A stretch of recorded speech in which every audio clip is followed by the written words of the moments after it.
Welcome to our conversation on Fueled by Fear. Today we're looking at the subject that comes from what the late Johnny Clegg talks about, Inkanyok Pila. And we're exploring around how exactly are we doing that? How are we taking up space? How are we getting into the thick of things and doing things that we want to do? How are we showing fear that is not going to have the last word?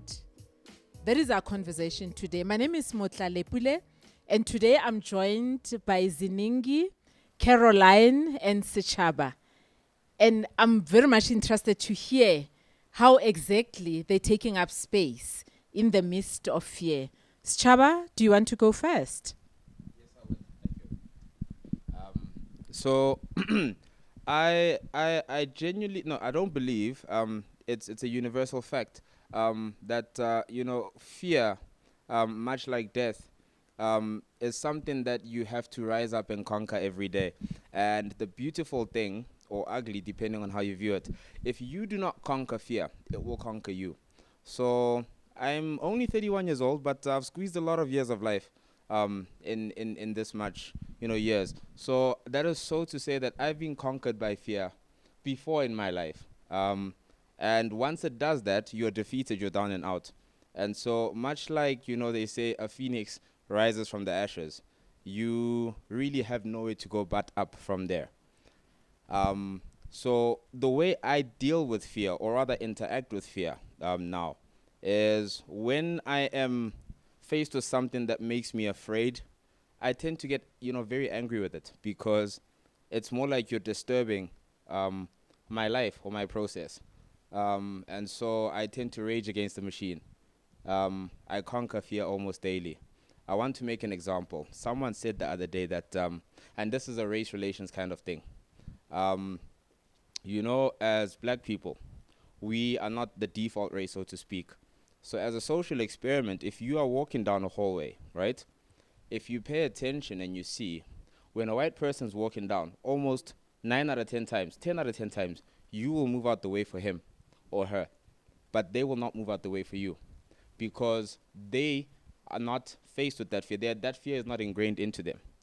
And that is a fear, that defeats you every single day until you rise up and you learn to deal with it. So what I do nowadays, even though it leads to, I think, a lot of unnecessary interactions that I could avoid, but I don't mind them, is I take up space. So if I see a white guy coming down, I get in his way and he has to get out of my way. And sometimes, a lot of the time, we actually bump into each other because they're on their phones or whatever. So he looks up at me like, what are you doing? Or what are you doing? But yeah, it's definitely been an interesting and developmental journey, I think, for myself. And more importantly, for my child and the children I wish to bring into this world, learning to conquer fear. So I think I'm a little afraid right now that I'm not expressing myself correctly, but I don't have a lot of time, so I hope you've understood me. Thank you very much for that. Let me hear from the ladies. How are you doing that in your everyday life? Caroline? Thank you so much, Mutlalepule. Let me just give you just a little bit of my background when I grew up, where this Inkania Kupila came from in my life. I lost my mother at an early age, at a very tender age when I was 3 months old. So I was raised by a stepmother. So there was this thing of her all the time kissing us, to say you'll amount to nothing, you'll never make it. So I saw my sister living that to his words. So I, for one, I was against that. And each time I will try to prove to her that I will never fail. So throughout my whole life, I grew up having these little words, following me to say that you are not going to fail. When I was going through your book, there's something that actually interests me. That quote from Vincent that said, there's that voice that says to you, you can't paint, go ahead and paint. So that's me right now. Any voice that comes to say, I will remember when I grew up, when someone said to me, you will never make it. So I will definitely make sure that I will make it in life. So those are the fears that I'm conquering on a daily basis. I've got this thing that is following me, and I am fighting it on a daily basis. I love that. It resonates so much because conquering fear is an everyday experience. It's not something you don't wake up in December and do one big thing, but it's those small things that you do every day that then become a big thing. And the big thing is you then showing life that you are present and you taking up space. Thank you. Ziningi, let's hear from you. Thanks, Mutlalepule. For me, this is a journey indeed, like everyone is saying here, and like you are also saying. Even being here, to me, is conquering my fears. Because I was still telling my Carol here that when I received the message, I was like, I've never done this. How am I going to survive? And I said to myself, no ways. One of my resolutions this year was that I want to do what I've never done. So I want to conquer any fear that I have. And hence I'm here today. And for me, this is a journey of conquering my fears. But the most important thing also that I did, I think for a year ago, was to identify in me the reasons why I am not moving. I've got so much dreams, so many things that I want to achieve in my life. But when I look at my past and I look at where I'm at, I'm like, but I'm not achieving all the things that I want to achieve. What could be hindering me? And it is very important to name the fear, because you can never conquer what you don't know. So you need to name it. You need to identify the issues that are there. And also, it is important to have a life coach or a mentor, depending on what you want to do. But it's important to have someone that you can talk to. With me, I decided to have a life coach who really helped me in identifying my own personal issues, coming back from the past and currently now, and things that were hindering my personal growth and things that were hindering me from achieving whatever that I wanted to achieve. And also, it also helps because fear is daily decisions that you make. It's not like you're saying a big event that you will, one day do this big thing and then you've conquered fear. But it's habits that you decide to take on a daily basis, that end of the day that will conquer whatever issues that you have. Thank you. Thanks very much. So you're reminding me of also my personal, journey around conquering fear every day, like showing up, standing up and saying today, inkani yami yokuphila is this, And one of the things that I know about conquering fear for me is also that consciousness, that awareness. It's almost like wearing a cloak. It's almost like in the morning when I prepare myself and then I wear my clothes. So it's like wearing the no fear clothes. Because if I don't do that, I'm going to get caught out there. I'm going to be a victim again of fear. So an example that I also like to share with people when I talk about fear, and it's funny, people laugh at me, but it's fine. They don't laugh in a way that is demeaning or anything, but they just think it's a funny story. So a while back, I had loaned some books to a friend, and this is a friend who was a little bit intimidating to me, and then when they were supposed to bring the books back, they didn't. And I kept asking for the books, Eventually, I got the books back. But the books were not in the condition that they were when I gave, them to the friend. And I was very upset. So when they brought the book, I didn't see them. They just brought the books and I wasn't there. They dropped the books.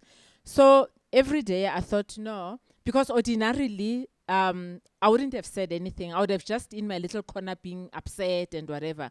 But I decided that no, I'm not going to allow this. I've spent money buying these books. I value these books. So every day, so I wrote down the things that I wanted to say to her. And every day I would stand, in the mirror, look myself in the mirror and say the things that's the part where people laugh. and say the things that I want to say to her. And I'll almost imagine what she would say. So I've almost like be role playing this, you know. And then the day came where I had to meet up with my friend to tell her that you can imagine how my heart was pounding, because this is something, like Ziningi says, that I was doing for the first time. But I'm so happy that I learned so much about myself and about my fear in that experience. And I shocked my friend, of course, because she never expected that from me. Even though she did not remedy, she did not correct the situation. But what I did is I said to her, take the books and please go buy me new books. I don't want these books, So for me, I did exactly what I'm talking about, in terms of Inka Nyokpela. I showed up for myself. I took space for myself to say I will not accept this and I will not be intimidated, but I will claim what is rightfully mine. And for me, it was that act of looking for opportunities every day to conquer my fear. Today, I'm comfortable in doing things like those. Not that they are not difficult, but some conversations are difficult. But I'm not intimidated by any conversation that I need to have. And it's taken me a long time to get here. So I don't know if you have other examples, other experiences, that you have that you can share with the viewers, just in terms of what exactly, practically other things that you are doing. Because I also like the fact that, which I talk about in the book, that when you are set free from fear, there are so many other people who are also set free by the fact that you are set free. So you never know that up until that point. So are there stories that you know about of people that have been impacted positively by you facing your fear, by you having Inka Nyokpila? Do you know of people that have come to you or that you are aware of, or just any other examples that you'd want to share? Anybody? Thanks, Tlale. Like we said, that this is actually under construction. Fear, we are still under construction, because on a daily basis, it will visit you. It will never go away forever.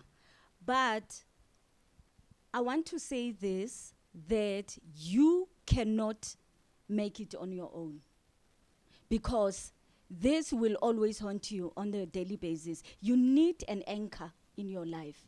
You need something that will actually build you, for you to win that on a daily basis. I'm sure if some of you, if you can look at my profile, for me, on a daily basis, to can make it, I've got a profile that I've put my status to say that I can do all things through Christ who strengthened me. That is the scripture that is keeping me all the time, for me to be able to can make it on a daily basis. When that little voice comes, I actually answer back to say, I can do all things through Christ who strengthened me. I will even look, myself in the mirror and say, you know what? I can do all things through Christ that strengthened me. So all that I just want to say is, on your own, you cannot make it. With your own strength, with your own understanding, you cannot. Fear will sweep you out. You need an anchor that will carry you through. Right. So my story, or my version, I was 25 when my girlfriend told me that she's pregnant. And I think my biggest fear since then has been raising a child who, it's impossible to raise someone that doesn't have to recover from their childhood. Because remember, a lot of what happens to you in life is outside of it's not just at home. It's not just with your family. It's not just with your parents. You might have things that happen, when you're playing with your friends or when you interact with the world that you have to deal with. But I say with great confidence that I'm going to raise some of the most amazing children or people this world has ever seen, because that fear, right? I was sitting with that fear. I said, so how do you raise a person, a great person, right? It has to be very intentional from birth, like what Tiger Woods' father did, like what Serena Williams' father did. But I'm not speaking in the frame and reference of sports. I just mean a person that has all their facilities about them. Because, I mean, I must say with great respect, I think we all have our own madnesses. It's just I'm not allowed to say it because you're older than me. But so I had this problem. And what I did is I actually started to go to the library, because you're not allowed to take out books on psychology at the library. So I would sit there and I'd read on child psychology. And I have a great relationship with my daughter, but not only that, she's actually very incredible. Like, if you meet her, so my mom, right, obviously was raised differently to me. So my mom's parenting style and mine is different, which means I sometimes have to be the barrier between my mom and my daughter to say, no, you give her the space to be that person because it's important for her development. But all those things, or a lot of those things, I learned through, those books that I read. But me going to the library to read on child psychology was inspired by the fear of, I don't want her, to have, like they say, I have to say this in English, when the world plays on your head. I don't want the world to do that to her, because the great, disadvantage with this world is, and you see it every day, you get a lot of mediocre guys who, because they were allowed to, be who they want to be, whereas women are often suppressed. You've got great women who end up with really stupid guys because they were not developed. And unfortunately, or rather fortunately, my daughter has a dad like me. So she's really going to live life and experience this world on her own terms. But that was inspired by my fear. Yeah. Just to add, I'm a single parent. And growing up, I never wanted to be a single parent. But life happens, and you find yourself single again. And it has been a challenge to raise up a child alone, and a fearful one for that matter. And I can agree with Sichaba. To me, what has really helped me is to surround myself with supportive women, supportive people, and also educate myself. And also not have guilt in terms of where I am. Celebrate where I am, love where I am, and also use the words that are positive towards myself and also towards my child. That also helps, but importantly is to educate myself of where I am and to cancel any fear that I have. Because the thing is, you don't want the fear that you have to be transferred to your children. Yeah. I just wish we had so much time around the topic of fear and raising children, because there is just so much also that we learn from different generations, when we engage around issues of raising children and issues of fear generally, because the things that each generation fear is different, So this is very fascinating. And the one thing that I wanted to touch on, as we conclude, is to basically, again, say fear is a journey. Fear is big. Every day we kind of just touch on a pocket, just, like the elephant, like bit by bit by bit. That is how we get to conquer.